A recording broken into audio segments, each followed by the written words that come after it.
We'll give it a couple of seconds for folks to join on. But yeah, have a little dance party.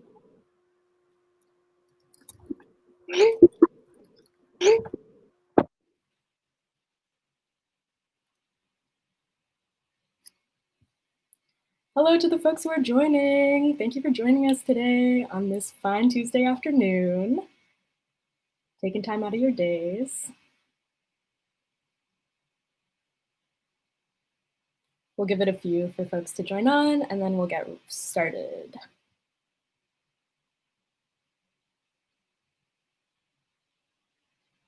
Oh, it's so cool to see folks just like pouring in. Thanks for coming, guys. Awesome. All right, got the confirmation that we're live on both of our platforms, so I think we're good to get started. How's it going? Welcome to this live stream. This is HS4J's first live stream after our rebrand. We're really excited to have you here. We're really excited to have Kojo, Nora, Ahona, and Mursal here. Thank you guys for coming. Let's get right into it. So I wanted to start with a land acknowledgement for the folks that are on Six Nations land. So that's, that's Ahona, Kojo, myself, Mursal. Yeah. And if any of you guys want to jump in, feel free to do that. And then when I'm done this, Nora's going to jump in and give her land acknowledgement for where she's coming from. So we are situated on the traditional territories of the Haudenosaunee, Anishinaabe, and Mississaugas of the New Credit. And this territory is shared under the agreement of the Dish with One Spoon Wampum, which asks that people on this land share in the resources that are here, take only what is needed, and leave enough for the people who are coming after them. And I wanted to say that, in the context of, this work, anti-racism, policing in schools, that our systems of education have never been divorced from the colonial settler state's mission of genocide.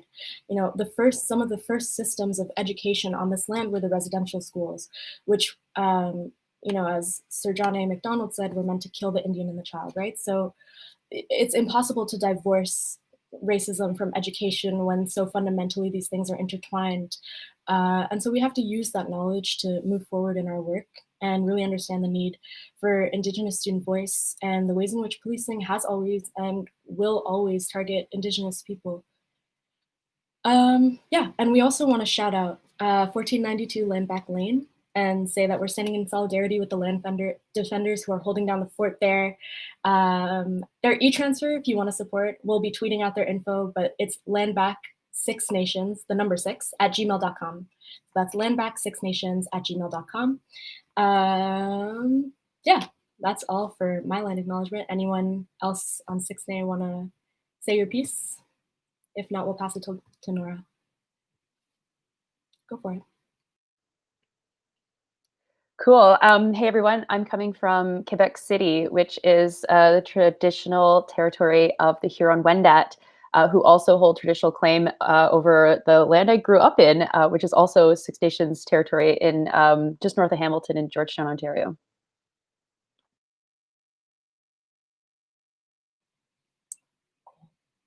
So, why are we doing this live stream? Well, recently, a staff member named Timothy Julke at the Hamilton Wentworth Catholic District School Board was caught making extremely Islamophobic, homophobic, racist, sexist, all the things, posts on his Facebook page. His content is extremely hateful and vile. In it, he calls Muslims beasts, he calls us animals, and, quote, says that he hates them and that, quote, they don't care about us, so why should I care about them? He's posted a lot more horrifying stuff. If you want to read about it, we'll be tweeting the article out that kind of has these explicit screenshots and quotes from his page. And he also, in this article, it was exposed that he messaged one of our guests here, Nora, a couple times saying horrible, violent things to her about her work and writing, which we'll get into later during the live. But we're responding to this stuff to this staff member making all these, like saying all these extremely vitriolic things towards certain marginalized communities, because as students in Hamilton, we know that this isn't new. We've seen countless staff members over our years of work, teachers, administrative staff, spout the same rhetoric, hold these same violent opinions, and make decisions on behalf of students.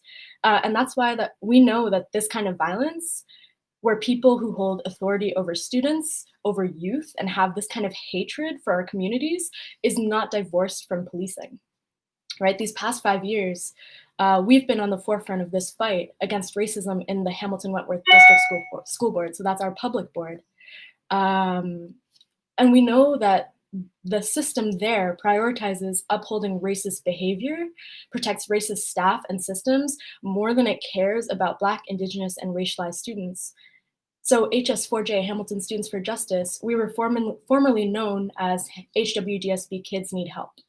And we've spent these years advocating for students who have wanted to launch complaints against staff, teachers, and system leaders.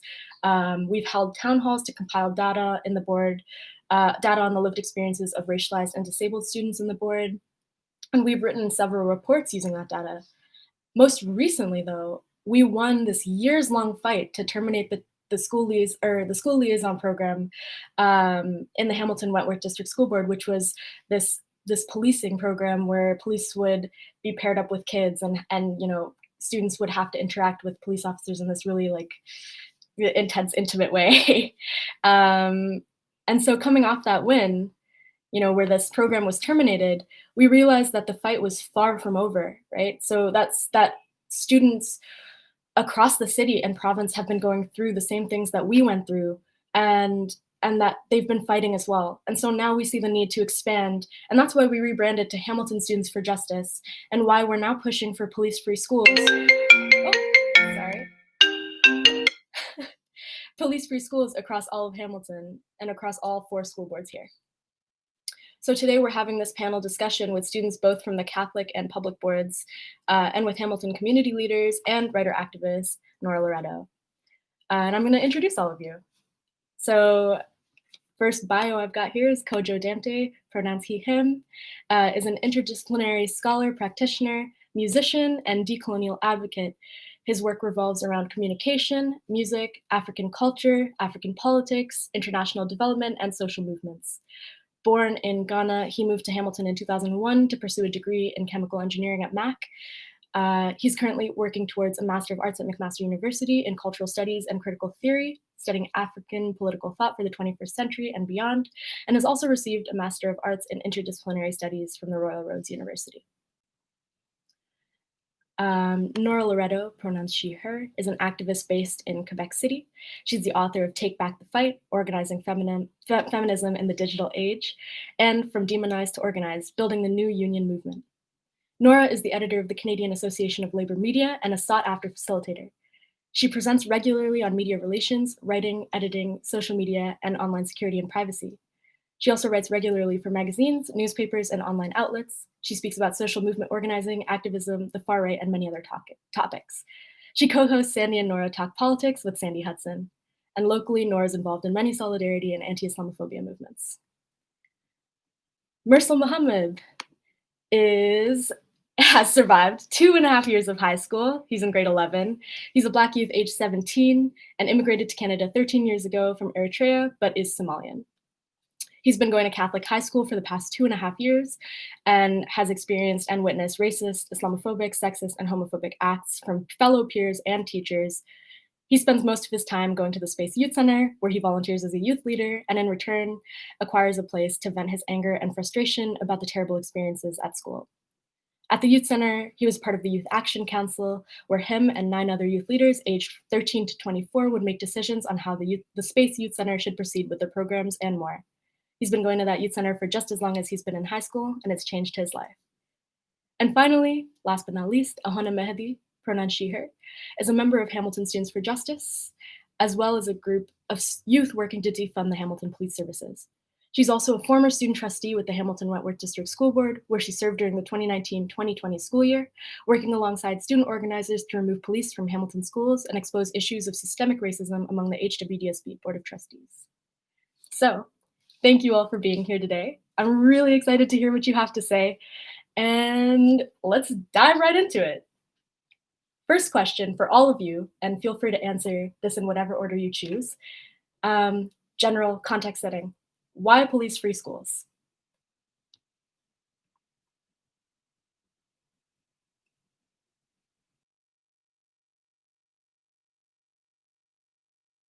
Should I point someone out? Kojo!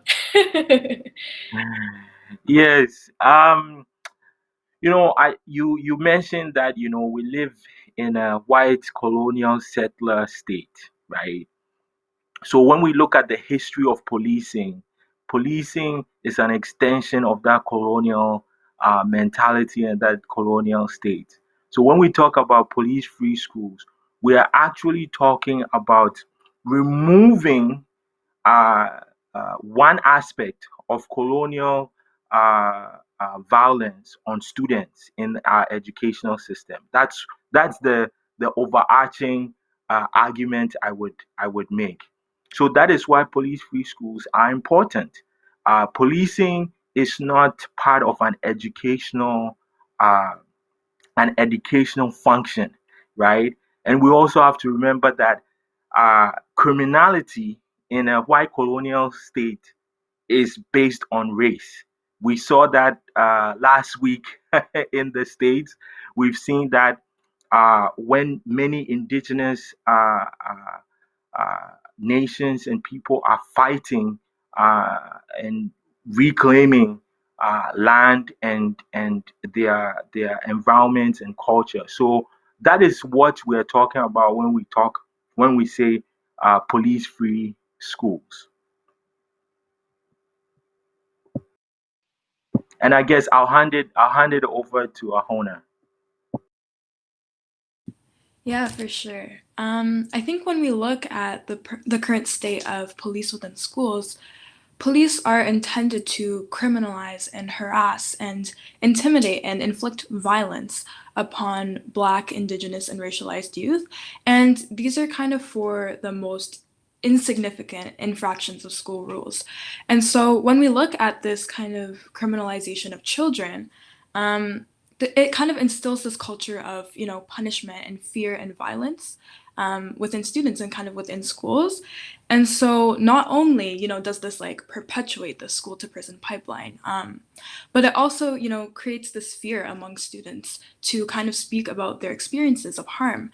And so when we look at police-free schools, we look at, schools that are built on community and that are built on care and well-being, rather than, being these carceral institutions that work to punish and instill fear within students. I think like with this, we look at the ways that students are able to actually strive and succeed in police-free schools. So for example, when the Toronto District School Board terminated their school resource officer program, we saw a drastic decrease within a year in suspensions and expulsions. So it was about a 24% decrease in suspensions and a 53% decrease in expulsions. And I think like those numbers, they kind of speak for themselves as well. So ultimately, it just is about, creating this culture and fostering this environment of care and of valuing actual human life rather than creating, these environments of harm and of violence. Mursal, why police-free schools? Well, like first, like why are police even in schools? We're there to learn. And like, yeah, are they there to like arrest somebody? Like in the middle of my doing my math test, like, are they just gonna come in and arrest me? Why are they there? Don't they have a job? Right? And even they don't even do their job right, first of all. But I guess that's not what we're talking about. But like they just make me and a bunch of other people uncomfortable. And like one time they came up to like one of my friends while we were just chilling, sitting down and like eating our lunch, right? And then what is it called? Like we see them walking by, right? They seem like it looks like they're in like a rush, and I'm just like, we just look at them, we don't say anything, and then they're like, why are you looking at us that way? What is it called? We're not the bad guys, you know? And I'm like, we didn't say anything. I was like, okay. Like they 100% know that what they're doing is wrong and extremely weird, but like it's just that police I'm not sure. They just don't want to uphold to that about like how weird and racist they are. I'm sorry that I'm saying weird too much, but um it's like it makes me really uncomfortable, like when I see them just walking by in the hall. And like one time when I was going to my vice principal to like talk to him about something, right? What is it called? I see the cop in the room. I'm like, all right. And then I'm trying to talk to the teacher, right? But the cop is still just standing there, like just looking at me. The cops they're just like taking up a bunch of space. And yeah, I'm not sure why they would be there. Their job isn't to be at school. I'm pretty sure they're already out of school. Like, yeah, sorry if that's not much, but uh, yeah, that's my words.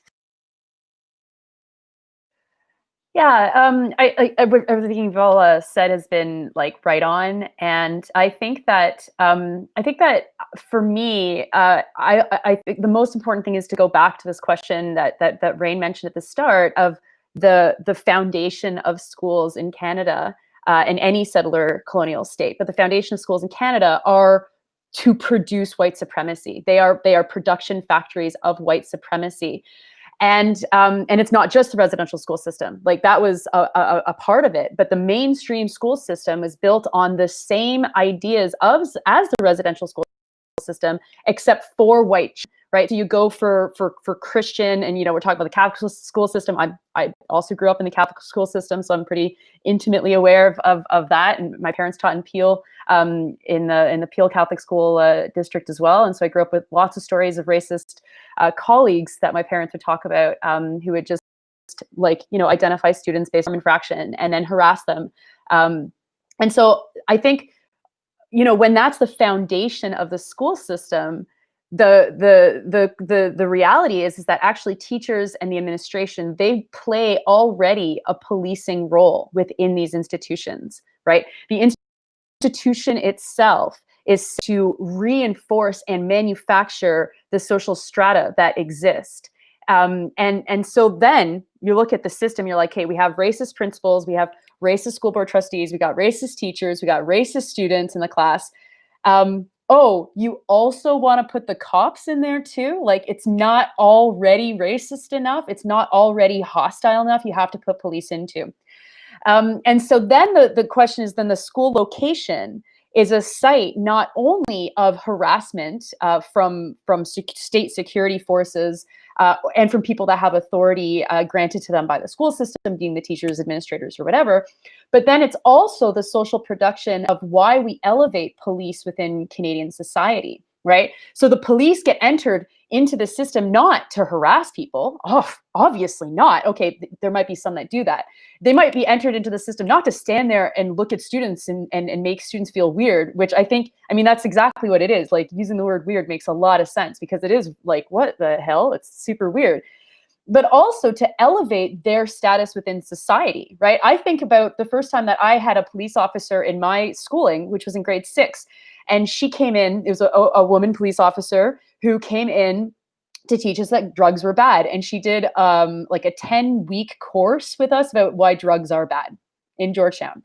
And it was like the whole point of bringing in this officer who's a woman. She was very, very, very kind and not harassing, was to also then teach us that police are our friends. This is a class that was majority white, like vast majority white, in a community that's vast majority white, changing now. But when I was a kid, Georgetown was more white than it is now, which I mean, Georgetown's like extremely racist. So yeah, it was even worse. And it was to teach us to know that was good, and they are good, and they're doing good work. And so there's this like multiple reasons for why police are introduced into the schooling system that then, of course, impact and create this school to prison pipeline that is really, really critical. And I think that the activism that students are engaged in, that you folks are engaged in, the folks watching us that might be engaged in, is really important, because it's the oppressed in this situation, the students, right, who are saying, no, like, we're not going to actually stand for this. And not only are we going to not stand for this, but we're going to identify the contradictions of, we already exist in a space that is oppressive. What is the point of doubly, triply, quadruply oppressing people within these spaces? Oh, the point is to actually prime us all for a society where, Ontario Provincial Police can kill a baby and a father and it barely make news, but 2 young racialized guys, a teenager and like officially a man, but like teenagers basically, kill an officer in a road stop in Calgary, and it sounds like probably a horrible mistake. And that police officer's funeral doesn't have any of the COVID protocols attached to it, so everybody can attend this funeral, right? It's the elevation of police within society, within Canadian society, which really does underpin. I would say it underpins Canadian identity perhaps more than even like the fake hockey Tim Hortons love of maple syrup that we have going on. Yeah, absolutely. And I see the ways that like what all of you said, you know, like these different pieces of like the systemic piece, this idea that, you know, schools are an environment in which, you know, we're reproducing, we're priming people, as you've been saying, Nora, like to enter this like settler colonial society, and that not only is it a production factory for white supremacy, but that it's, you know, a tool of the colonial state.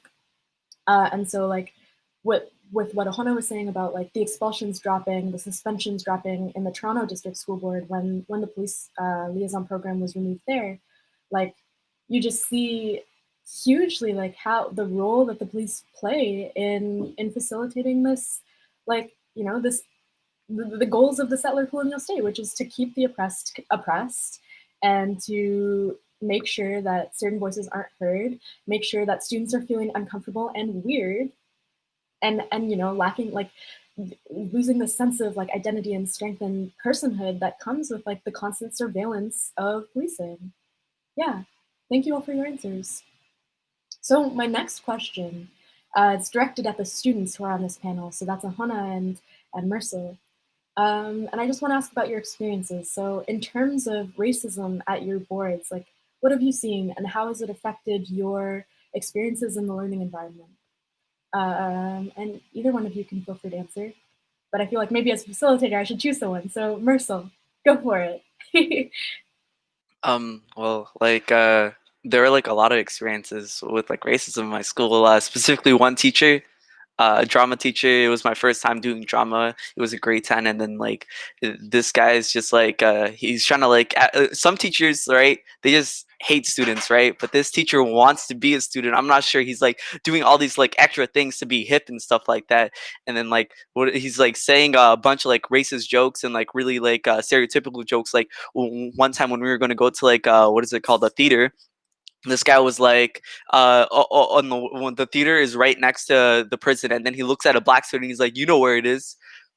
And then and then another time he was just like, all right, what is it called, he was talking about like, what is it called, people in like interracial relationships, right? And then he was specifically like a white guy with a white girl, and then what is it called? He asked he asked the student what it was like, and he's like, "You look like a person that's dated a white girl," and then stuff like, "I'm not." And then he said more like sexist things, and like first day of like literally the first minute of our class, like first minute, he looks at someone, right, or his flies down first, right, and then someone tells him about it, and he's like, "Oh, thank you," and then people are like laughing about it, and then he looks at someone, right, and he's like, "Oh, I saw you licking your lips over there." And then he said that same joke 3 more times within the entire semester. And then I'm not sure why he didn't think it got old. And then like most of these stuff like weren't directed at me too. So like, what is it called? I was just there witnessing it until one time, like we were just doing some freeze like activity, right? And then and I was like, all right, I actually like this activity, right? It's just simple, right? You freeze, and then someone replaces you and starts out with like your last action, right? And then like, well, no, I freeze, right? And because like it's me and this girl who are like doing this acting scene, and like I freeze, and then the teacher comes over, right? And then he replaces the girl, right? And then what is it called? Her like last pose was like this, right? And then what is it called? And I'm like, all right, and I'm like, this can't be weird, right? And then he takes it, and then he smells his 2 fingers, and he's like, "Oh my god, yo!" And I'm like, "What? Whoa!" And then he's like, "What is it called? Oh my god, yo, smell it, smell my fingers." And I'm like, "Oh my god, all right." And I'm like, he's probably gonna say he put it in his butt or something like that, right? And I was like, "All right, that's like the worst thing." And then he says the wildest thing. He's like, "I put it in her," in front of the entire class, in front of the entire. And then I just couldn't say anything, right? I froze, and then I just didn't say anything. And he was like, all right, and class is almost done anyway. Just go back to your seat. And I'm like, And just from there, it just got worse and worse. And then we even, for our accommodating assignment, what this guy did was he was like, all right, a great idea is a school shooter. I'm like, all right, it's already terrible, right? But the school shooter is black. And he's like, wait, that's not it. That's not it. He gets shot by the cops, and they're both white guys at the end. And then it's just, yeah. And even worse, it's not even worse. It's not like he's just like he's not just like a terrible person in general, but he's also a terrible teacher. Like one time, I decided to take a 0 for one of these like assignments, right? And then right away, this person's like, what is it called? And he's like, there's only one person that decided to take a 0 today in front of the entire class, and he's like, and it was Mursal. And he points at me, and I'm like, I didn't ask for this, right? And I was like, my mic could take this. I had a 90, but even though I dropped down to like an 81%, I didn't mind it. But this guy, he didn't even ask for my permission to ask everybody, and he's just like, Mursal took a 0, and then, bruh, I talked to like, I try to talk to other people about this stuff, and like like I talked to my pathways coach, and then he was like, and I told him that he was really really whack, right? And then I didn't really go into detail, but he was like, no, it's okay. And I'm like, what? And I'm like, never mind, then he's obviously not the person to speak to. And then so in the second semester after I left this class, I talked to a teacher about it, right? And it was this really really chill teacher that I thought that was chill, at least. She was my religion teacher, and she was like one of the only 2 black teachers in the entire school, right? And then so I'm talking to her, and I'm like, all right, this drama teacher is extremely terrible. He's not a good person, right? He's been saying really wild stuff. I told her my experiences and what I've witnessed in the class, right? And then she's like, yeah, he's like, what is it called? These aren't things that are like new to me. She's like, one of my first years coming here, right, and teaching here, I saw him do like a blackface for like Halloween. He dressed up as Kanye, right? And then what is it called? He's so he dressed up as Kanye, and like this teacher was like, he did blackface and everything like that. And I was like, she was like, the principal came up to me the next day, and he was like, "Are you cool with this?" And then she was like, she was new, she was a new teacher, so she was obviously like, "Yeah, I'm cool with this," right? And then what is it called? So she couldn't say anything, and that's all I've experienced lately. But yeah, Man, like, thank you for sharing all of that, right? Like, I'm at a loss for words. Like, it just like goes to show the culture that's like that, not only in the Catholic board, but in like school boards in Hamilton, like what passes, and not just Hamilton, but across the province, right? Like what passes for education, like how are students, and then like there's just this huge atmosphere of like victim blaming when it comes to like student grades and participation. That's like, oh, Mursal disappeared, but I think he'll come back. Yeah, like that goes to like that this kind of thing gets completely ignored, that like, yeah, students are having to like deal with this kind of like violence like upfront daily, right? And how is that conducive to like an environment where a student can like feel good in themselves and like succeed and do the things that students are supposed to do, right? So yeah, thanks for sharing. And I'm sorry that you had to like deal with all that. Yeah. Ahona. Yeah, I think like when we look at experiences of violence and racism, Ahona. Sorry, yeah. your audio is cutting out a bit. I don't know if it's it's like cutting. that for y'all. Try again. Can you hear me? Yeah, you're good. Okay. Yeah, so I think when we're looking at these kind of experiences, obviously they're enabled at an individual level, and kind of interpersonal, kind of like we're talking about. But all of this is kind of perpetuated and enabled by the culture that these school boards create systemically. And so I think where I'd probably talk about my term as C, and kind of the violence that's listed there, I'd say a lot of the trustees and the senior staff within the HWSB and definitely within other school boards in Hamilton are explicitly racist. And these are people who are elected to represent students, to represent parents and community members, and make decisions regarding high-level policy. And I think that's what's extremely concerning because, like instances that Mursal was outlining, they wouldn't be enabled if it weren't for, these racist people working at higher levels. And so obviously some things I experienced as a student trustee was, witnessing an elected official saying the N-word, another elected official referring to Arabs and Muslims as evil. And I think one of the biggest things also was during the termination of the police liaison program, when we were advocating for that, seeing racism kind of being tolerated publicly, not even behind closed doors, right? So you could imagine what's happening behind closed doors. When trustees are able to spew racist comments in public while it's being live streamed, while they can be held publicly accountable. And so I think like it's kind of looking at this culture that's enabled at higher levels and how it kind of trickles down into, individual schools and the experiences of students within each and every single one of these schools.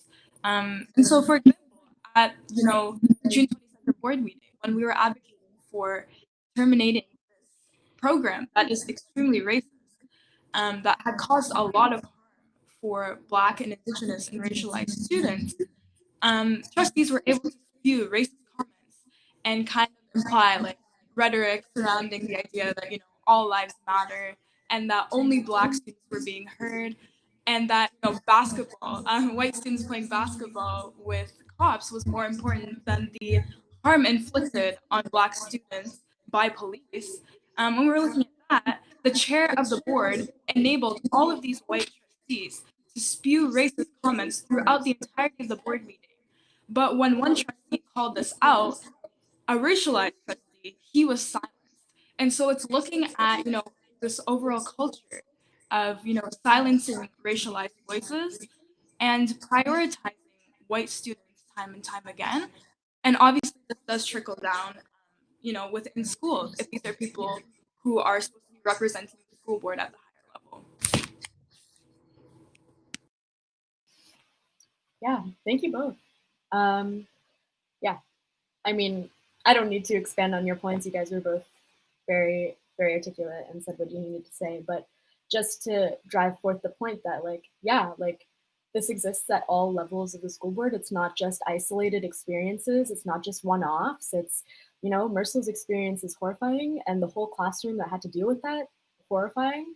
But the fact that, like, the just like blatant, not even tolerating, but encouraging this kind of like racist vitriol, like at the board level. Those are the people that write these policies. Those are the people that are meant to set the tone and the culture of an entire school board, who are meant to dictate kind of like set the entire environment. That's the entire purpose of the school board trustees. So yeah, this kind of like these personal instances of racism bleed into the very frameworks and structures, and it's this like positive feedback loop of like racist people are elected, the system is racist, continues to be racist, and favors the election of racist people, right? Like it's not just this nothing like, yeah, it happened once or twice. It's really a huge systemic issue. So yeah, thank you. All right, this next question is for all of you. And it's specifically kind of regarding the incident with Timothy Jolke, that very racist Catholic school board staff member. And maybe Nora, you're kind of on the receiving end of some of his very explicit vitriol, and so maybe you can open this question up. But with people like Mr. Jolke, who said extremely vile things and clearly has these incredibly violent views, who work with youth and vulnerable people. For example, not only is he currently working in the Hamilton Wentworth Catholic District School Board, but he also worked at the Toronto Catholic District School Board. He's worked in mental health and addictions as well, right? How is it that they're allowed and even encouraged to work in these fields despite holding clearly violent views? And how do they fall through these cracks and screening? Why is it permitted? Yeah, I think, when you look at a system that is white supremacist, it's not very surprising that that teachers or staff members that have extreme white supremacist views are going to be within the staff complement, right? It is an ecosystem, right? And so in the ecosystem, you have the extremes. You have the people with power that then dictate how the rest of the ecosystem is going to operate, right? And so, yeah, so this is an individual who, honestly, I mean, I get so many threats that didn't even, I was just like, whatever. That this guy, he first messaged me in November of last year. It was on a day where I had written something about hockey culture in Canada, and Canada being like pathetic that hockey was our stand-in for culture. Like, we don't actually have culture, so we outsource it to like this sport. And I wrote this for the Washington Post, and it was around the time that Don Cherry was, I don't know, being racist again. And I received like a really intense barrage of posts. And so this individual first found me then. I was actually about to speak about the far right in Edmonton. And I was like, you know, getting these like mess out, oh, we know you're on the road, we're waiting for you at the airport, and we're gonna get you when you get home. And it was like, nah, this is in English. Like, you're not at the airport in Quebec City. You wouldn't know how to ask someone how to get there, and you wouldn't understand them if they told you. Like, it's just so obvious that like when a threat comes from English Canada, that it's not coming from French Canada, although the French Canada threats are like also weird, but at least I don't really understand them like as much. So it's like less like piercing or whatever. But yeah, and then out of nowhere, I mean, literally triggered by nothing, I get this message a month ago or something, and like, they're all bad. I'm not going to read the threats, but the most recent one was the substance is a little bit more, I think, important, which is like, we're going to start targeting you journalists. We're going to stop you from, like, we're going to shut you up. Exactly what he says is it's time to start targeting scumbag commie so-called journalists like you. Okay. So, you know, the message is very clear that anybody that's speaking out and anyone that's that is condemning these kinds of structures, that this individual, and he represents a group of people, he represents a kind of person, that, you know, individualized targeted harassment or targeted violence is a way to stop these kinds of investigations that this panel is actually doing right now, like the investigation into how does white supremacy exist within these mainstream organizations, and how does a mainstream organization like a Catholic school board, whether it's Hamilton or Toronto, and of course there's also Hamilton City Hall that also has employed very high-profile racists, and high-profile racists have jobs. I mean, like, Christ, like, there's a high-profile racist that had a private jet that flew to the Capitol building to, I don't know what she thought she was going to do with her private jet, but I mean, if you have that kind of money, there's like other ways to perhaps be racist, right? She chose that one. Okay. And so how do they hide in plain sight? Well, I mean, it's just, they just do. I mean, this is the culture that allows that kind of individual expression of white supremacy to be possible. And I think the real kind of thorny question is, what do we do with these people, right? Because the initial question is, how do we let these people operate within communities with people who are vulnerable or people who they obviously hate? And it's really hard because the entire society has been set up to allow for that, right? It's like, how does the Trudeau government get away with talking about reconciliation, right? Like, it's different. It's less bad because Trudeau himself is not telling someone that he's going to kill them. That would be bad. But it's differently bad because he's got an entire system that actively causes harm and kills people. So these are like different kind of questions of scale. I think that like, white people, we have a serious problem. These people are our relatives. They are people that we grew up with. They are people that we might have to see at holidays, right? And so we have a really major responsibility to figure out how to deal with these kinds of people, because it is not just a single employee at the school board. It's also the teacher that's making these disgusting and ridiculous comments under the guise of being funny, right? A lot of all this stuff is under the guise of being funny. And we know that it's a growing problem. We know that the far right in this country has been on the rise for many, many, many years. I mean, I'm in the middle right now of, you know, tonight we're going to figure out how to do our annual commemoration for the shooting at the mosque that happened here 4 years ago now.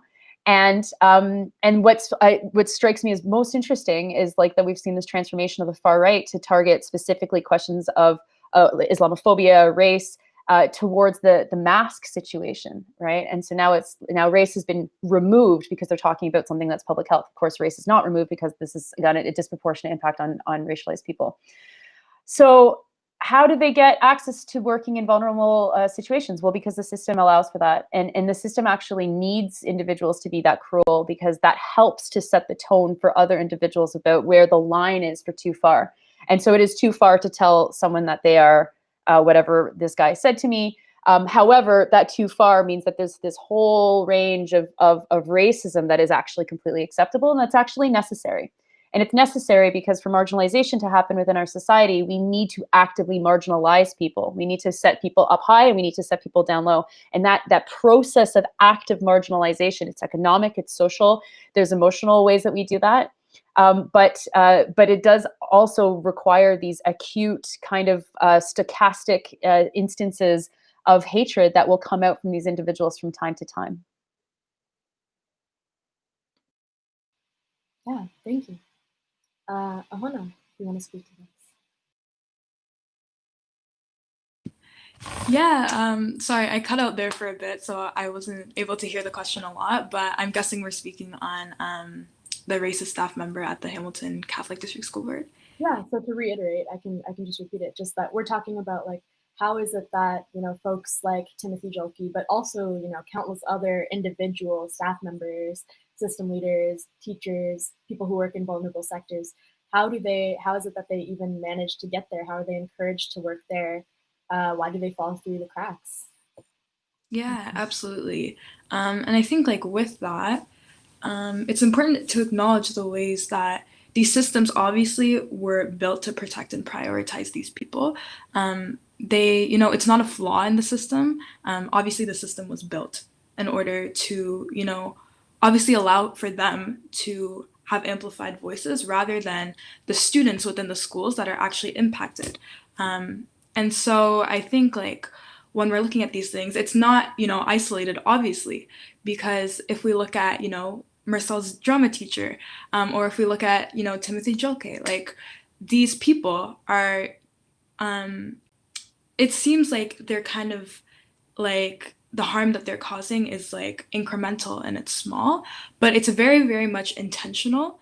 And it's like very much enabled by these systems because, again, going back to the way that, let's say, trustee governance works, or the way that, like senior staff and trustees within school boards are primarily white, conservative, liberal, right-leaning. These people obviously are making decisions regarding high-level policy.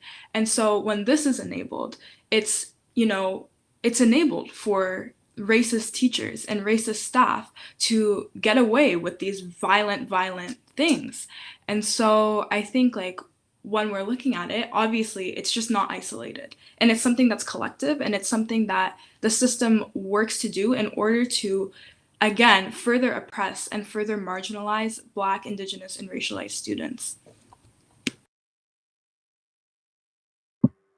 Yeah, I think these discussions that we are having are very important, but I think we also need to uh, uh, kind of place them in. We need to keep at the back of our minds that if we are, and I guess everybody agrees, if we have a white colonial state, right, the reforming of the state doesn't change the state, right? And that's the existential question that activists, journalists, indigenous communities, and peoples are having right now. Because, last week, Wednesday, we literally saw an insurrection happen.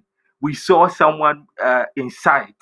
And yet, after the insurrection, the institution went on without any lack of accountability.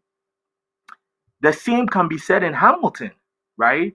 And some people in Hamilton have been saying this for years.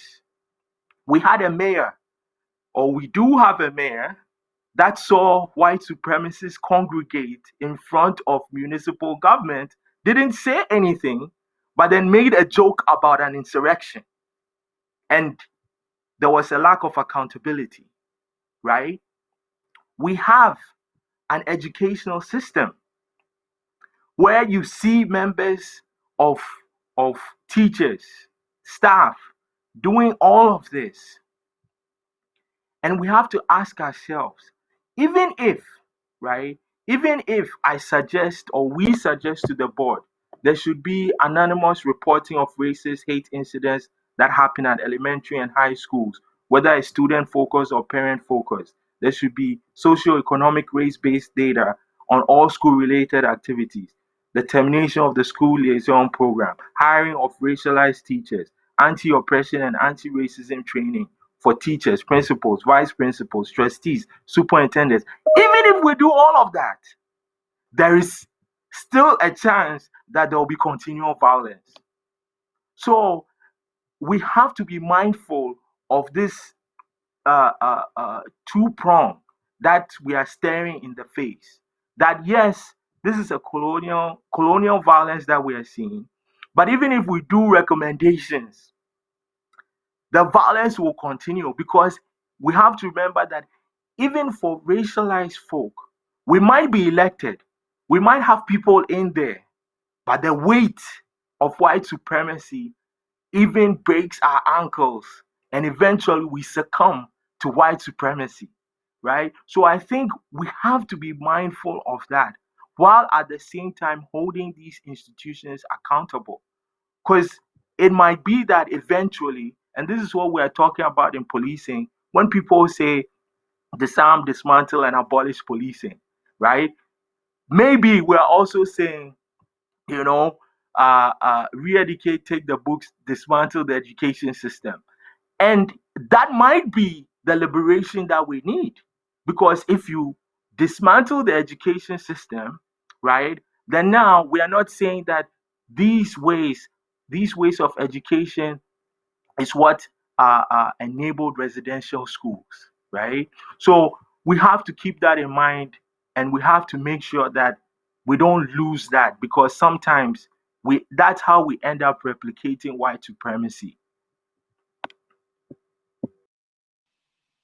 Um. Oh. Yeah. So, like, you're like, how do these guys fall from the cracks or fall through the cracks, and terrible people like that teacher, and it's just like it, and they don't fall through the cracks. There's like a hole specifically made for them to fall through. It's not an accident. Like, people want other people like that think like them, and specifically like white people in power, right? They want more people that think like them, and like they're just hiring these people, and it's not an accident. It's intentional, and like it's white supremacy, like everyone said, and these systems were made for them. It's like how I think we also should, like, for sure, like, abolish the education system that we're doing now. I don't think that it's helping too many people. I think that there's a lot of things that need to go into like to fixing, because it is built on like just supporting like white people, and like teaching white people, and like for white people, and this, because now it's not just white people, is it, right? And well, then there's black people. It was in like, and there's a bunch of other no, and there's like people of color, there's indigenous people, and like stealing, and now we like they're taking like education from us, and like they're feeding us these like lies, and like whatever they want us to learn, and to act like for the future. And like, these are the systems that are helping people, like, what is it called, my drama teacher, and that teacher from like St. Mary, to like be these, to be this terrible. And like, it's, again, not an accident. So like, and just yeah, I can't really think of it as like there's only some bad ones. Because like, even the good teachers, like the black teacher that I went to for help, like, she ended up being pretty whack. Like, she told me that that I was being disrespectful to, like, what is it called, Jesus or Christian people, when I wrote that I don't believe in Jesus. And she knows that I'm Muslim. And it's just like, even the really chill ones, they're like Kojo said, like, they're corrupted. And well, they get corrupted, like, because like, even like even though that they put like black people in like power sometimes, right? They're not the ones in power. They're being controlled by someone else, and if they're white, it's for whites. So Yeah, thank you all. Yeah. again, I always like, do this little summary of what you've all said, but you've all said it so well. And like, you just across the board have made points that come together in a really good way. But yeah, to this question of like, yeah, what do we do with these individuals? As Nora had mentioned, that's the thorny question. And yeah, that is the thorny question, because it's like, what happens when you file a complaint and it gets lost in the school board, and you spend all your energy as like, this is where HWDSP kids need help started, right? That's where our advocacy started. It was like sitting in these grueling meetings where staff members, admin, system leaders would manipulate us, would put these tasks on us, put the onus on a group of high schoolers to say, here's the changes that you need to make, here's what we're going through, and constantly relive that kind of trauma. And that's the weight of white supremacy. It's like the constant gaslighting, right? It's you are, told that what you know to be true in your experience, what you know to be, like what is right, what the pursuit of justice looks like, that what pursuit of justice for your people looks like, that's not true, that's actually not possible. And so keeping in mind this existential question of, yeah, decolonization means only one thing, and that's land back. Like, what do you do when you're having to kind of do this harm reduction work as well as keep the broader, more perhaps distant, but ultimately the goal, this idea of liberation, dismantling the police, dismantling the system of education, knowing that it can be better, that it will be better. Yeah, that's a huge weight to bear. And I think like as students like Mursal, Ahona, and myself, right, like, having to remember that constantly and having to just go about your days, like, I think a lot about how like, yeah, we shouldn't be the ones shouldering this work, and yet here we are, right? And, that's okay, that's good. But also like, where was our chance to just be foolish kids? And, nowhere, that's where it was. All right, so our next question for all of you. What would it mean to actually have a school and educational environment without police? Like, what does that look like in practice? And if you're into policy, what does that look like in policy? Yeah, I'm gonna toss this to Ahona. Yeah, for sure. I think again, like bringing up the ways that policing in schools obviously does prioritize white students, right? So I think when we were working, when HWDSB Kids Need Help, or HS4J, and I was a student trustee at the time, we're working to terminate police from Hamilton Wentworth District School Board schools. We collected hundreds of testimonials from students, from community members, from staff members.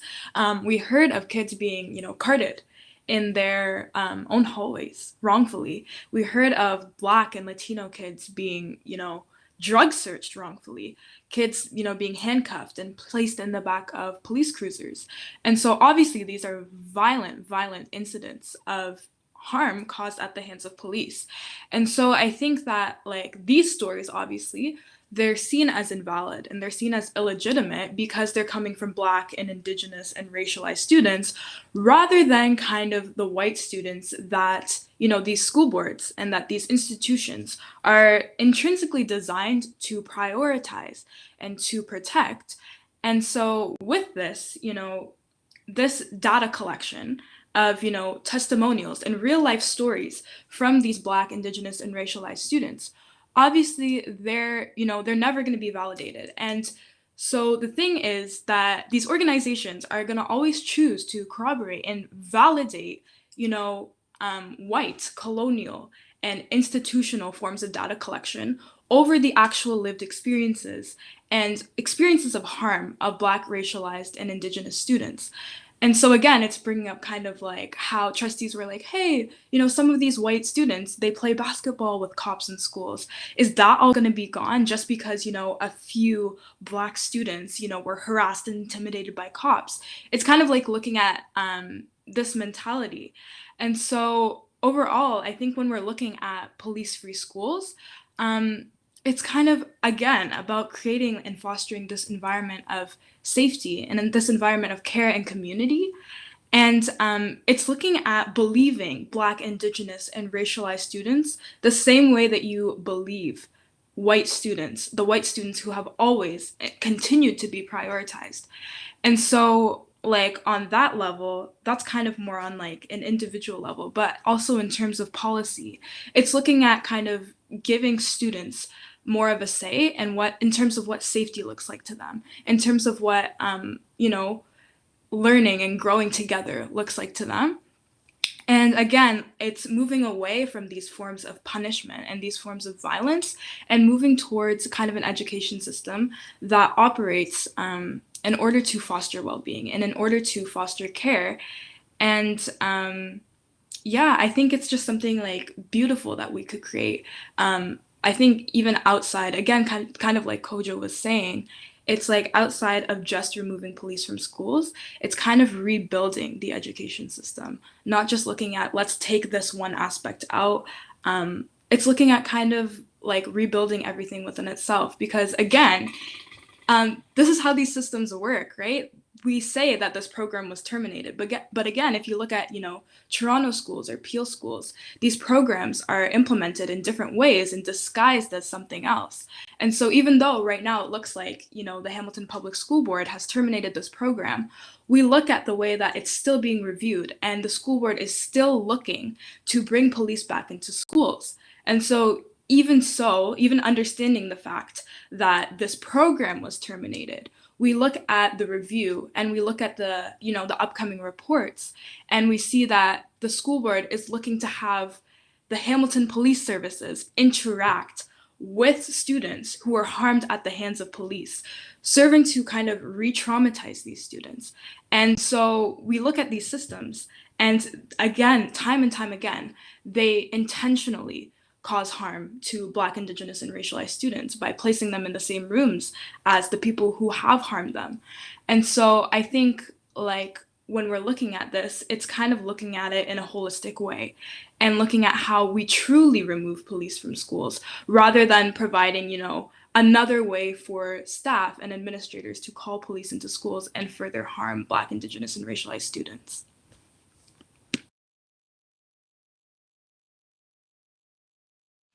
I want to pass it to Mursal and ask, like, if you could go to school without police, like, what would that look like?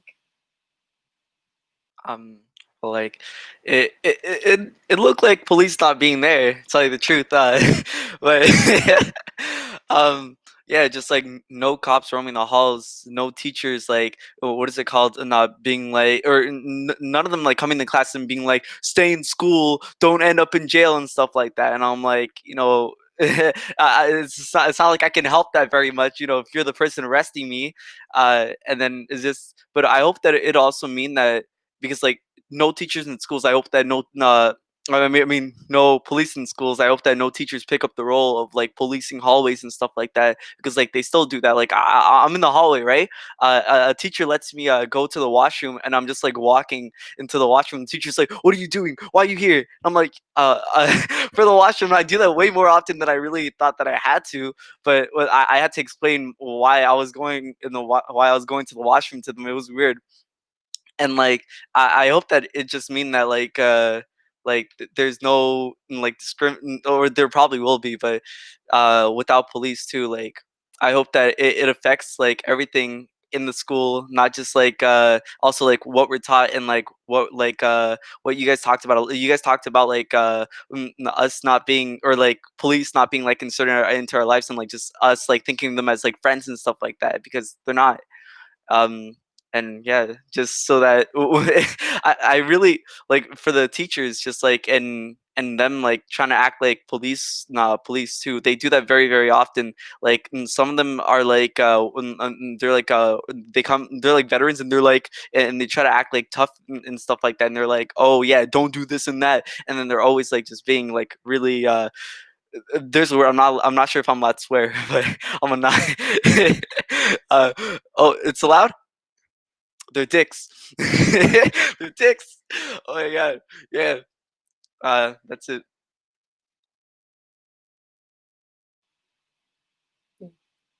Nora. Yeah, I think like the answers already are wonderful, and I think I might take the question into a bit of a different direction, right? Because like as was just said, as I said earlier too, like yeah, the principals are cops, right? Like admin are cops, and it's not as if like the school system has always had police in it. This is new, right? This is not an old thing where police have been inside of the school system. Police in the school system was more often the case. You'd have truant officers, you know, going and forcing parents to send their kids to school under threat of like legal sanction, right?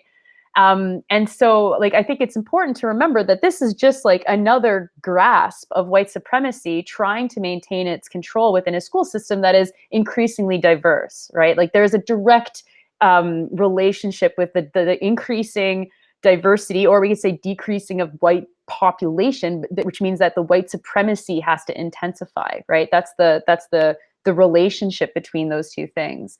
And so, you know, a police-free school could look quite a lot like a completely racist hellhole too, right? So, I mean, when I was in high school, they used to lock us. I don't know if they still do this, but they would lock us in our classrooms, and then they would send like the police dogs through the hallway. Does that happen anymore?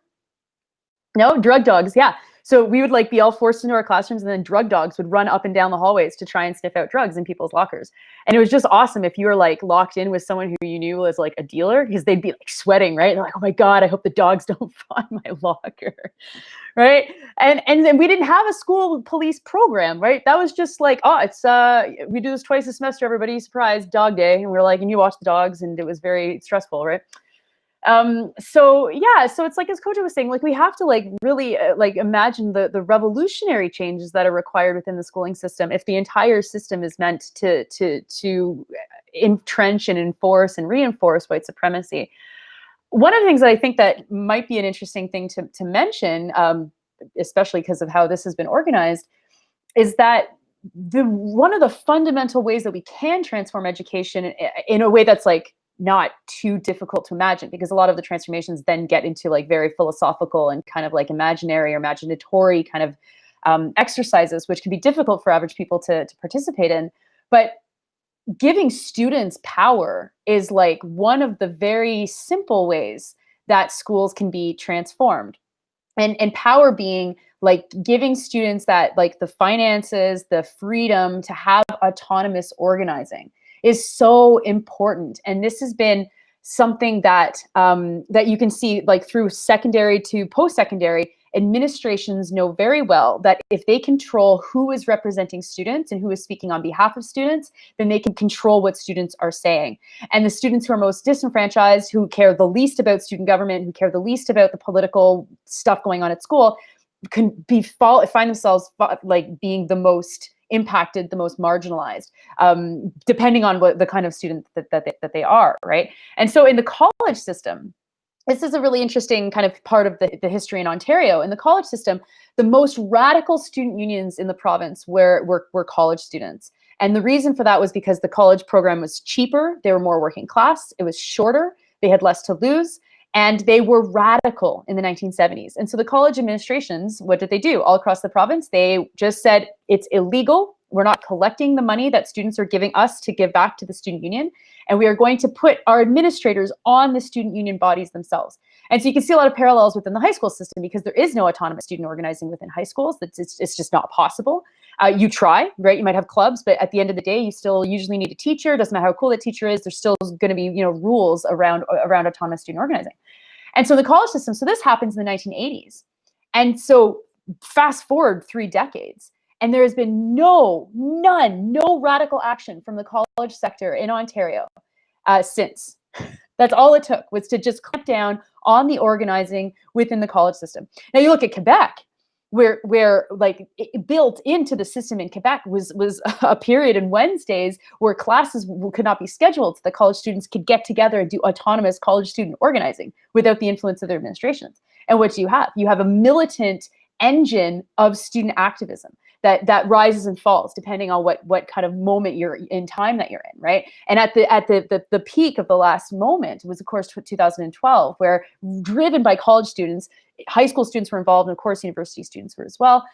You had this incredible moment of student power and activism within the Quebec student strikes. And so I think that, we can talk about the systems. How do you reform schools? How do you take authority out of schools? And that's really important.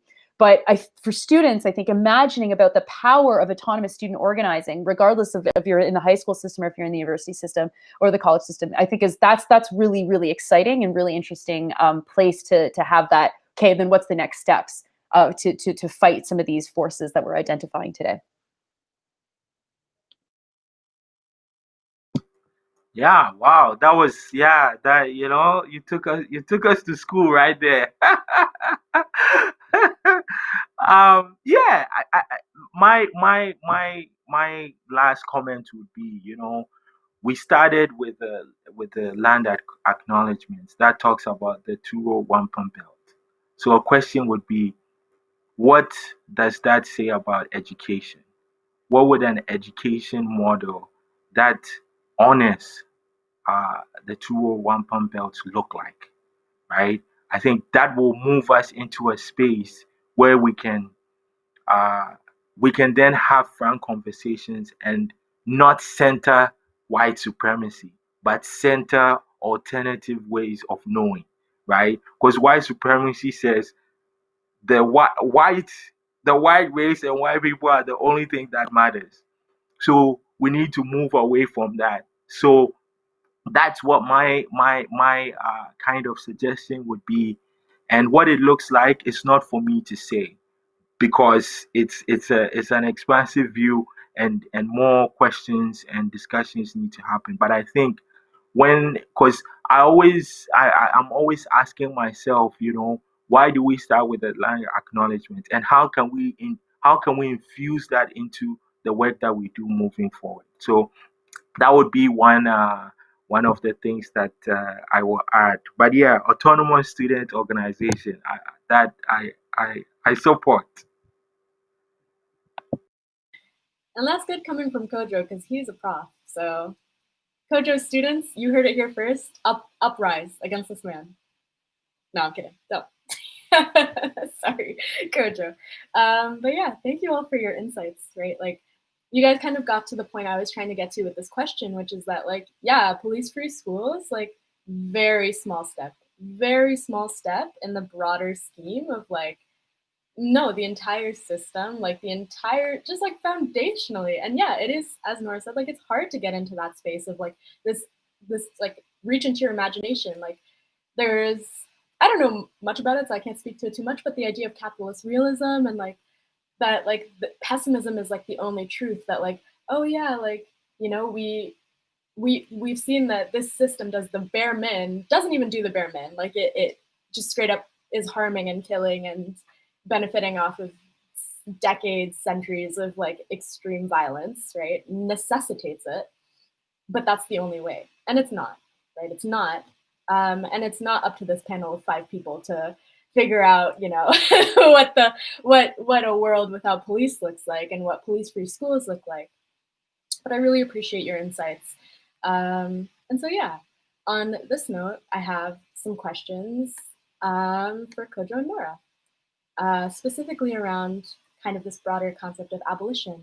And so I'm wondering, how do systems of policing bleed into the rest of the world, into other state institutions? And what does that mean in terms of how we view accountability and punishment? And if, you can draw these connections between like, policing in schools and what that does to the trajectory of a student's life. Mm-hmm. And I think I'll ask Kojo. Yeah, so for me, I always try and take things from more of a confluence point of view, right? So when we're talking about policing, it's not just policing in St. Mary's and McNabb High School. I also look at it from most of you might or might know about the End SARS movement in Nigeria, right? When we also talk about, the independence movement of African countries and Latin American countries, transcontinentalism, right? Some of the things they were talking about were, how do we get rid of this carceral state, right? Policing, state-sanctioned violence, war, right? That's what they were talking about. So when we fast forward to today and we look at countries like, Bolivia, El Salvador, African countries, and even now Canada, the States, we all know that, policing is not an entity that makes community thrive. It's an entity that is meant to distract. It's an entity that is meant to keep children away, break families, cause havoc, right? So when we're talking about abolition, we're talking about, you know, trying to get rid of all these exploitative and violent institutions that allow for people to have self-determination, right? It allows for people to say, hey, look, this group of people want to do X, but then that group of people want to do Y. Anybody and everybody can do it, and you can choose whether you want to accept it or not, right? So that's what we abolition is talking about. Prisons, policing, the state. These things are all creations of exploitation, right? So I think it's important for all of us to kind of thread the needle on how all of these things connect, because again, the schools will not be necessary if, people of African descent uh, were taken from their land, right? So that's why we need to start weaving all of these issues into a transcontinental discussion and build cross movement, global movement, social movements, so that we can get to that liberation that we're talking about. I know, MLK, even now, white supremacists quote MLK. So, I got to watch it with my MLK quotes. But, injustice anywhere is a threat to justice. So, we need to get to a place where there isn't any injustice. And that's what, abolition is trying to get to. Yeah, I was in listening to your words. I was thinking of a conversation I had yesterday for an article that I'm working on with Elle Jones, who's an amazing activist in Halifax. And if you don't know Elle, like, you got to know Elle. And we were talking about life sentences and the tough on crime reforms of the Harper government that haven't been undone by the Trudeau government. And she kept on coming back to this notion of punishment being never enough. There's like an infinite amount of punishment that we can always demand. And when you have infinite amounts of punishment, it means that that this crime is bad, but then this crime's even worse. You kill one person, you get a life sentence. You kill 10 people, then you should get 10 life sentences. But then that's not actually enough, because then you might kill someone in even more gruesome reason or ways, or maybe you impact more people. And so 10 years, and then you start climbing a ladder under that logic. And I think when we're talking about abolition is confronting that logic of punishment, right?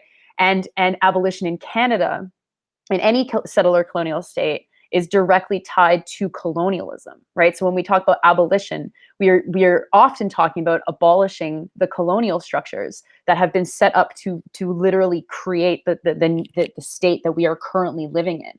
And so, it often is talking about police and prisons, but of course also abolition of the child services regime, which is also violent and is the state having the power to destroy families. And it's I mean, there's really no end to talking about what abolition would include when you're talking about the state. And so for me, I go back often to thinking about the role that Canadian federalism plays in all of this. The literal foundation of Canada that has constructed this state that is divided in two parts, three parts sometimes, four parts sometimes, but two main parts, the province and the federal government, and how every structure in this country flows from the Constitution to give certain powers to one set of government or certain powers to another set of government.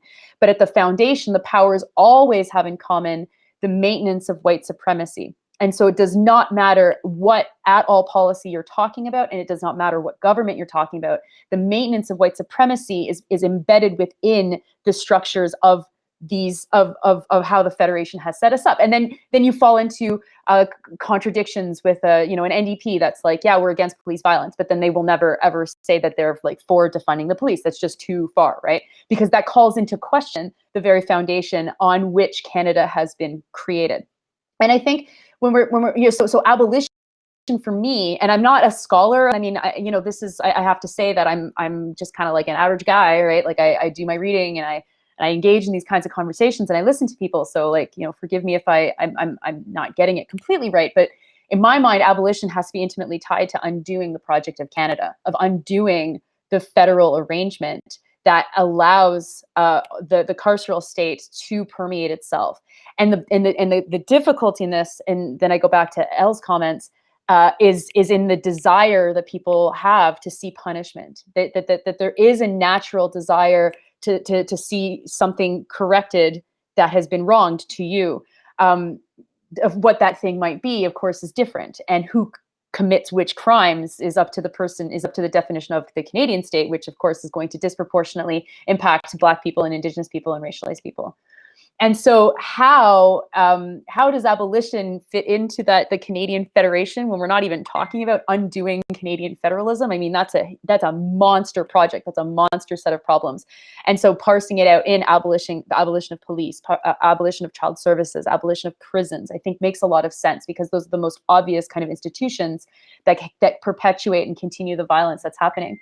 But I also, maybe I'll just end here, that I'm very excited by the current political moment, because this is a moment where the state as we know it was built in direct confrontation to the horrors of the world wars and of the Spanish flu, right? So the first kind of half of the 20th century.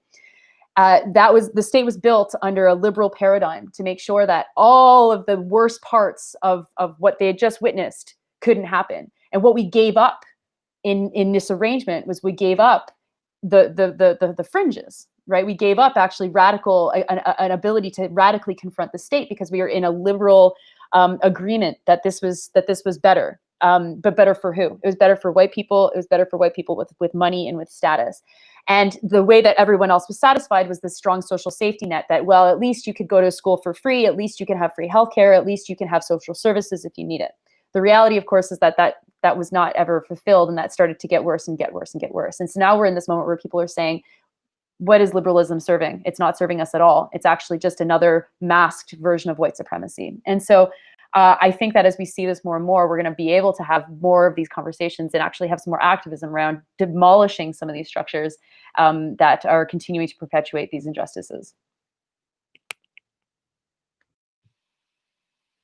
Yeah.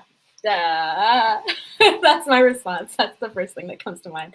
Wow, yeah.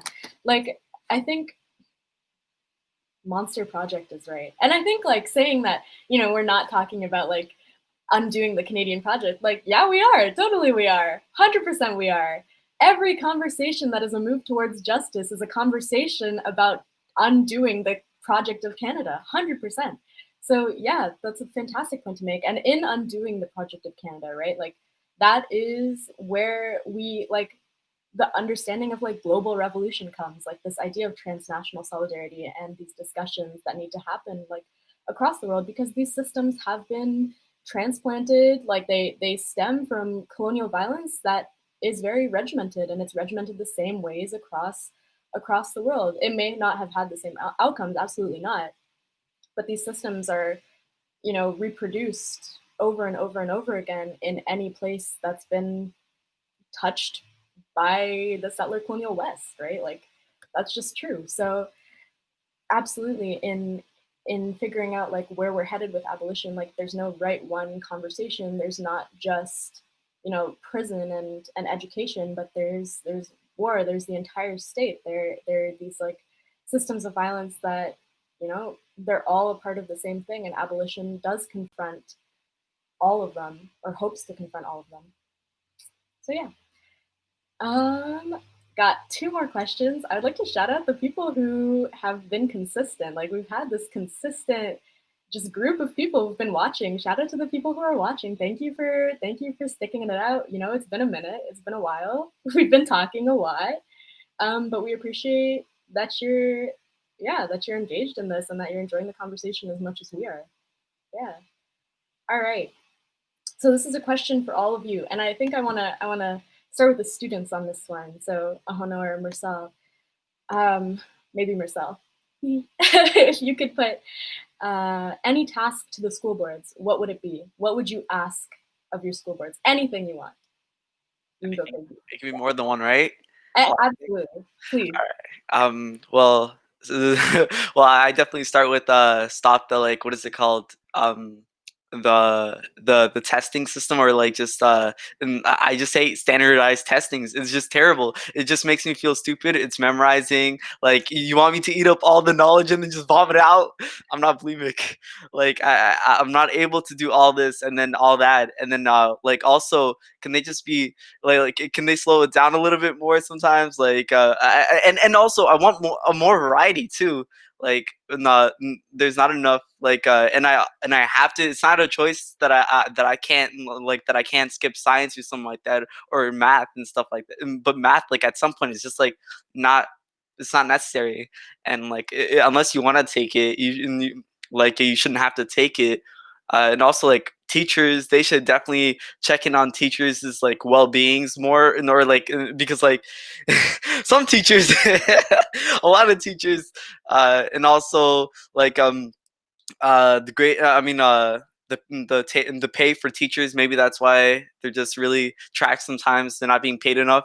It could affect a lot of people. And also, like, let's see, what else? More board game clubs. Yeah, the only ones that I've seen are full of white people that say really racist jokes and stereotypical stuff. I don't want that no more.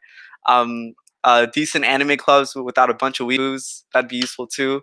No cops. Yes, no cops. And like, also for specifically for like Catholic high schools, like I want to just not have to do religion. And like, if I like enjoy going to Catholic high schools, but I just don't want to do religion, I should be offered that. They're like, and they only offer it to some people, like to be exempted out of it, and I don't want to do it anymore. Or like, just they make you study up on like what is it called, in the Christianity, the first 2 years, and like after that you can choose to study world religion and stuff like that. They should offer that really early, and I don't want to have to do French no more. They should have stopped it at like, well, they shouldn't have started in the first place. But yeah, I don't want that no more. And let's see, failing. They should stop failing altogether. Like, the students are failing for a reason, huh? And it's not because of them. You ask me.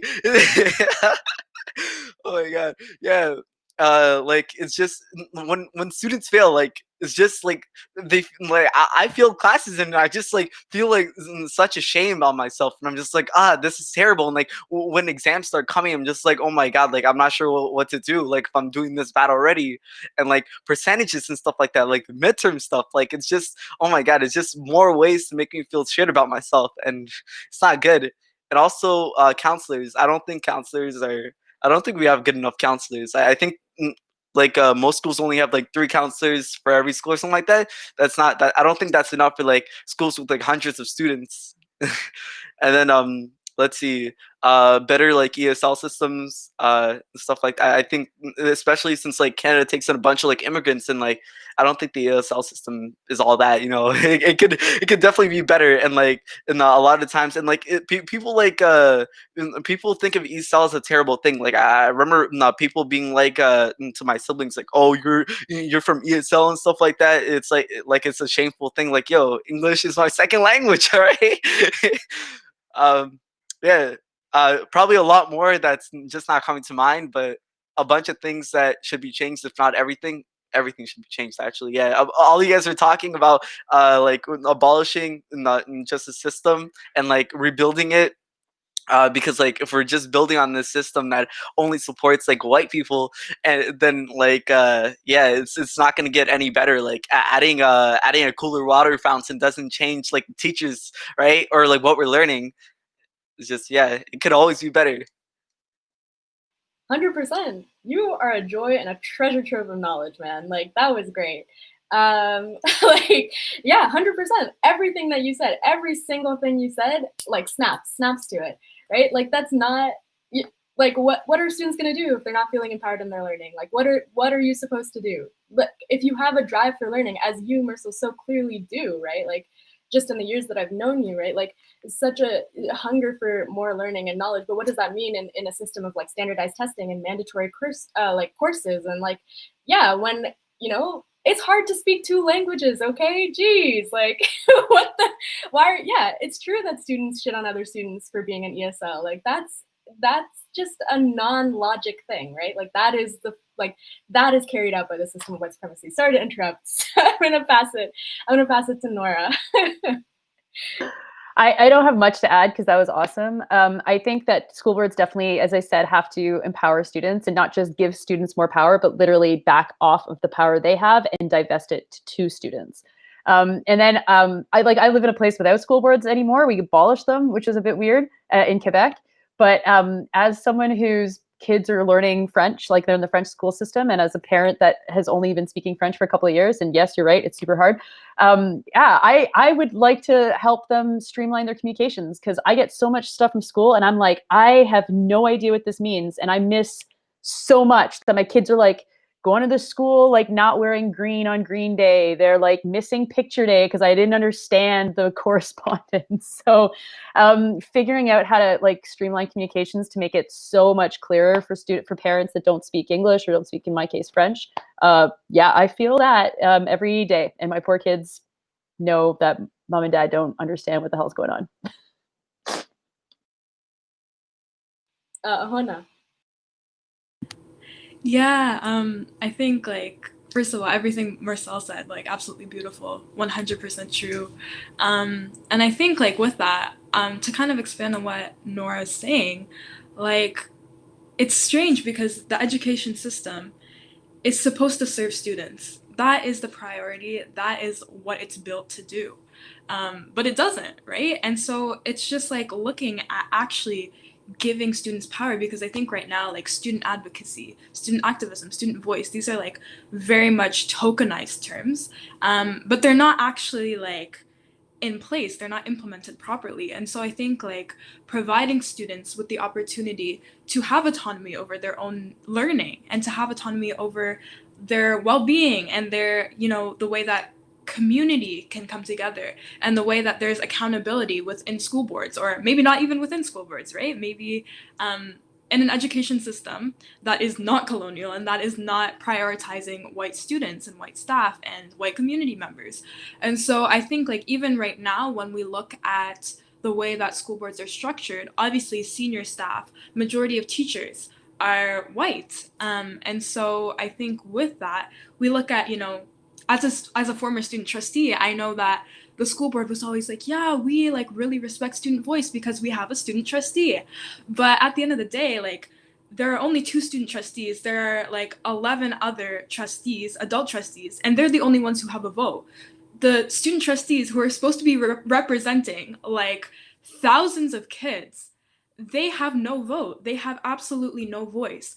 And so I would say, you know, give student trustees a vote, but even then, that's not enough, right? There are 2 student trustees versus, you know, 11 adult trustees. And obviously those trustees are racist and their, you know, vote is going to overturn the votes of student trustees. So I think it's, again, not about reform. It's not about, you know, giving student trustees a vote. It's about creating something completely new that is centered in student voice, that is centered in like actually validating the fact that students know what keeps them safe and students know what they need in their learning, and they know like exactly how to operate and how to take care of themselves and how they're going to be able to strive and learn and grow.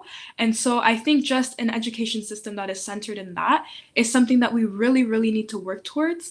and like just in general, respecting students and centering their well-being and centering community building and centering kind of accountability where students are always, always, always centered.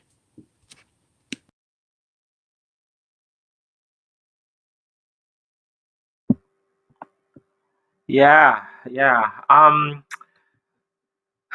Yeah. I think one of the things that I think needs immediate attention is the curriculum, right? We still have some schools that are reading To Kill a Mockingbird, right? We still have schools that only talk about Black History Month in February, and then that's it. It's 28, 29 days. That's it, right? Um, and also the history of of Canada, right? Like if students have to wait to get into tertiary institution to know about Sir John A. Macdonald, then the education system shouldn't exist. Like they can't go from grade one all the way to grade 12, not know about you know, what the first prime minister of Canada did, right? That's a failure. Like then we shouldn't even be spending money on the educational system. So I think one, curriculum that needs to be addressed. And like I said earlier, there should be anonymous reporting of racist hate incidents that happen at any elementary school and high school. That should be centered around students and parents. Because sometimes our parents also don't know that this is happening in the school. And all the examples that we heard here today, sometimes students might not want to tell their parents because at the end of the day, you go home, the first question, how was school? Do you need help with your grades? What reading do you have to do? Right? And I, we have to start centering students and parents. So I think that is the another thing that could be implemented like now, not yesterday, not another review or report or whatever. That needs to be done now, right?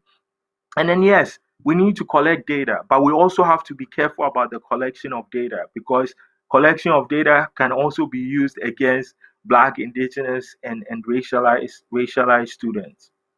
Um, and then yes, hiring of racialized teachers. But then again, I said not all racialized teachers are there for the support of students. So I think those are some of the immediate harm reduction type actions that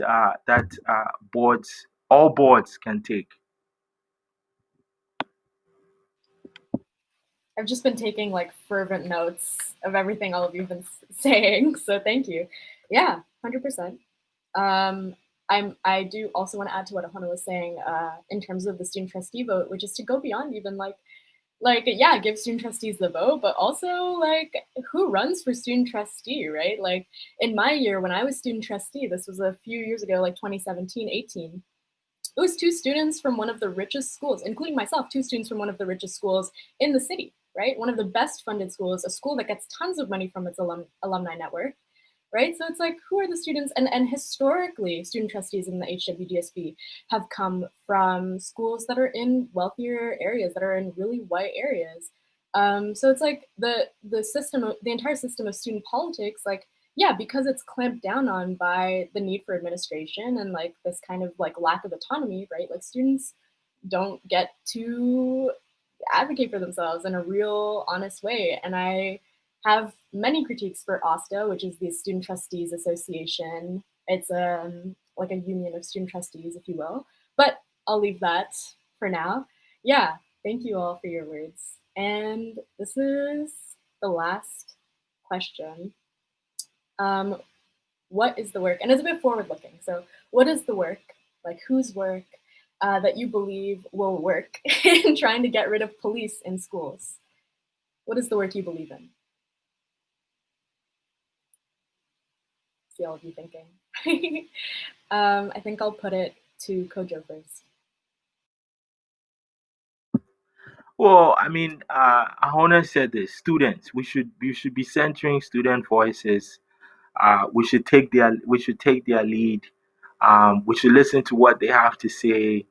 That is that is what will get us to the success. I mean, you mentioned it at the top of this live stream about how, the Hamilton Wentworth District School Board Kids Need Help group did extensive work, right? 4 years of research, 4 years of town halls, and all of you did that work. All of you did that outreach. And so those are the things that we should lean on. We should listen to students. We should try and support students. We should enact the things that they are saying and not have this, oh, they are students, they don't know what they want. I think I've gone through that learning process, and I take whatever students have to say personally and to heart. So I think we should start doing that, and we should include students in how we build this city, right? Not just in the school board, whether it's public, Catholic, French, but also in the elements of what's going on. Youth could have supported even COVID response in Hamilton, right? Youth could have helped with translation, getting the word out to seniors, right? Like we have to start being active in how youth can support this society and this city. So that's what I think should be centered, and they need the resources to do that. So this is me saying HCCI will always support youth. Will always provide that space for you. So always know that HCCI is behind you. What are HCCI's social media platforms, Kojo? Yeah, so you can find us on Twitter, HCCI1, Instagram, Hamilton Civic, and Facebook, Hamilton Center for Civic Inclusion. And if there are any concerns about some of the things we've discussed here, you can always send us an email at info@hcci.ca. Awesome, thank you. Ahona, talk to me. Yeah, I think, everything Kojo said, really beautiful too.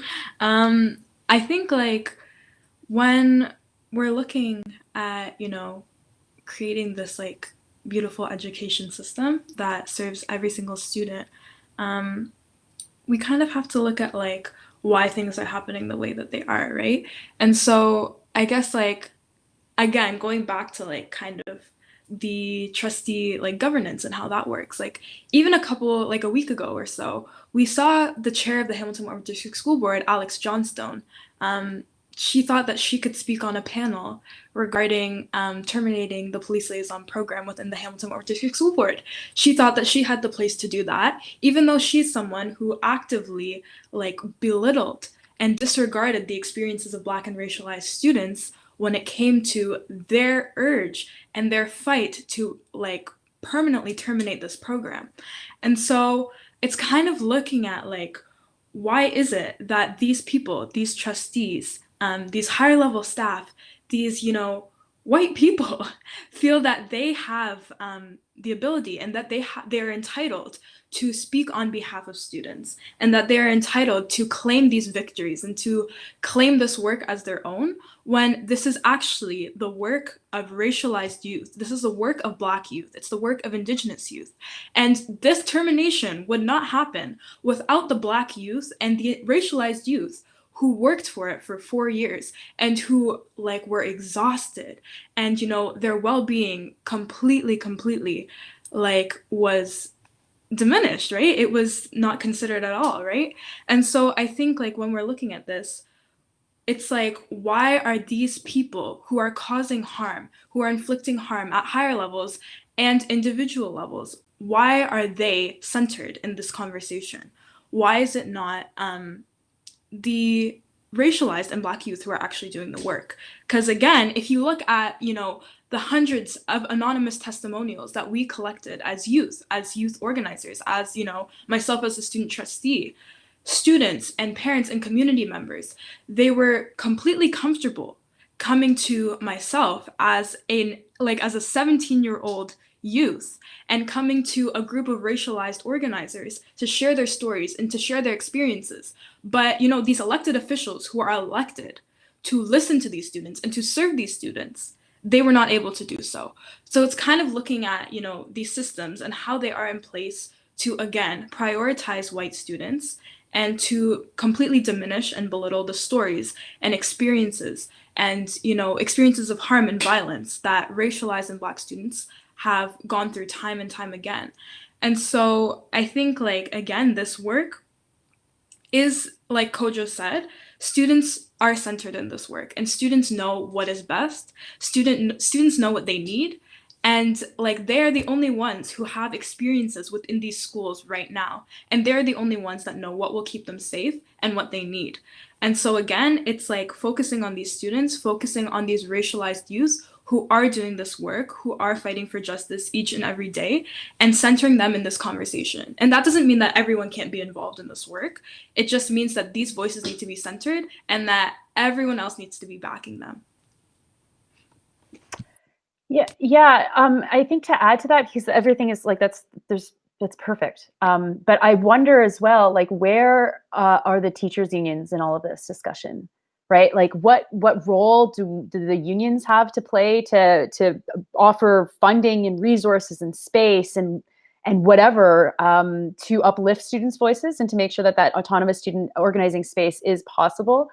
And then, of course, and that brings us to the question of white supremacy within the labor movement and within teachers' unions. And as a labor person, I think that for me, that's something that I'm looking at very closely is where are the 4 Ontario teachers' unions or teachers' unions in generally on addressing the internal white supremacy within their own organizations? Because oftentimes we hear, oh, well, teachers just can't do these things, or teachers are bound by these rules, or you just don't understand, like that we're waiting for the ministry, we're waiting for the school board. And it's like, you are the workers that have a lot of power as well in this situation. And your members are the ones actively causing harm in a lot of situations. And so the role that the unions have to play to address a lot of these issues is I think really important. And it's not a conversation that I don't think is happening at the level that it needs to be happening.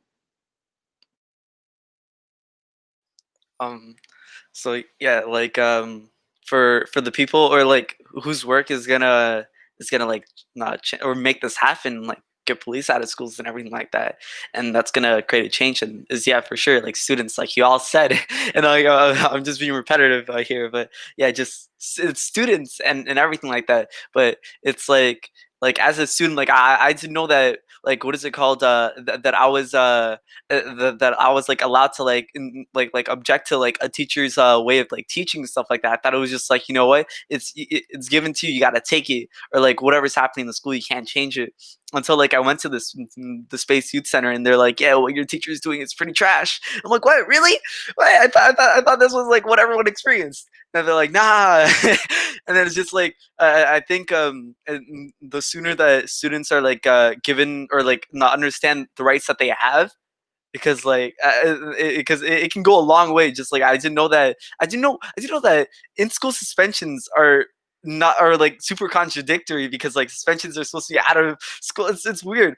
And then it's just like and like I'm just like I was learning so much, and like I'm thinking that there are so many other people that like need to know this information, and it's just like, damn, no, this like this is the type of work that like will help students like be able to also speak up, because like their words or like their experiences is like what we need to like give a microphone to, because like it's not being heard enough. And like obviously like people from like different generations can't really speak on it as much, but like because like generations are always different in like different years and stuff like that.